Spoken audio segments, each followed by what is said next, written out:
Sabah xeyir olsun değerli traderler. Bugün may ayının 5'idir və beynəlxalq maliyyə birjasında yenidən canlanma var. Bildiyiniz kimi Hörmüz boğazı, Trump, İran, Amerika alamı qatıblar bir-birinə. Yəni bildiyiniz kimi dünən hər zaman deyirdim ki, biraz ehtiyatlı olun. Dünən gördüyünüz kimi biz satış əməliyyatları haqqında siqnal paylaşdıq. Yəni satış əməliyyatları anidən satış əməliyyatı açdı və take profit gəlirlə dərhal bağlandı. Yəni anidən 50 dollara bir gözlənilməz bir xəbər, bir şuar, bir deyək ki, söylenti qızılı anidən 50 dollar aşağı saldı və təbii ki, neft həmin dəqiqə qalxdı.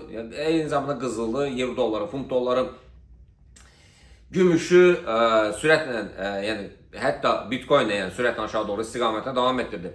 Təbii ki, biz dünən siqnal kanalında euro dollar, funt dollar, qızıl, gümüş haqqında satış əməliyyatları məlumatı paylaşmışdıq, dərc etmişdik və anidən satış əməliyyatları açıldı və gəlirlə bağlandı.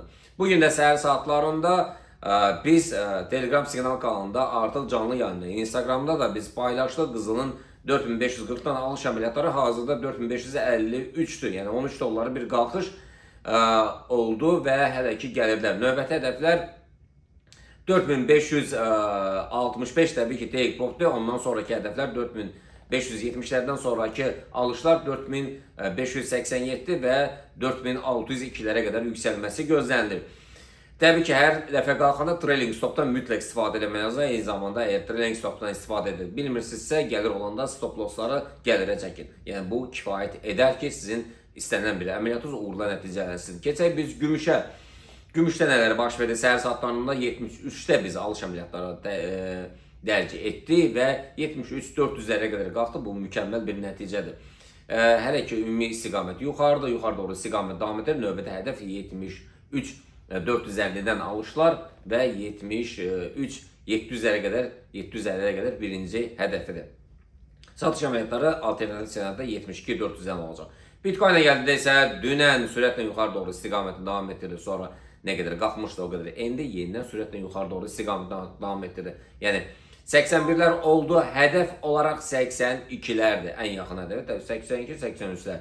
Dönüş nöqtəsi aşağı gəlsə 80'lərə toxunub geri qayıdacaq. Neftə gəldidə isə neft yəni 120 dollar oldu, növbəti hədəf 124'dür. Amma biraz yəni bunu qalxması qızıl alıcılar üçün, biraz traderlər üçün biraz deyək ki, onlar üçün çətinlik yaradır. Nə üçün çoxlu insanlar, traderlər, yəni qızılda alış ediblər və yuxarı doğru istiqamətini gözləyirlər.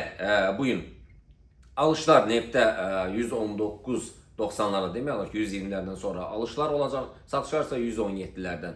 Təbii ki, neftlər müxtəlifdir. Biz neftlərin birini təbii ki, orada brokerlər soruşurlar hansı neftlərdən. Yəni direkt yazın WhatsApp nömrənizə, orada biz operatorlar sizə cavab verəcəklər. Euro dollarda alışlar 1.17'lərdən gələcək. Yəni satışlar isə 1.16-700'lərdən. Funtun dollar rəqabətdən alışlar 1.35-500'lərdən, amma erkən alışlar 1.35-300'lərdəndir. Satışlar isə 1.35'lərdəndir.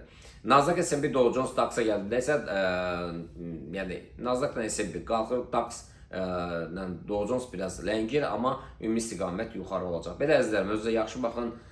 Görüşmək ümidi ilə. Aprel nə idi? Aprel bitdi artıq. Mayın 12'si yeni təlimlər olacaq. Təbii ki, iyunun 20'i bazar günü isə həmin təlimə möhtəşəm bir seminara Four Seasons otelində seminara yazılmaq üçün təbii ki, seminarda pul mükafatları deyək ki, sonra seminardan sonra dərhal sonra şam yeməyi olacaq. Möhtəşəm bir şam ziyafəti olacaq. Onu da sizi dəvət edirik. WhatsApp nömrənizə yazın, operatorla əlaqə saxlayın, qeydə alsınlar sizi. İnşallah görüşmək ümidi ilə, sağ olun.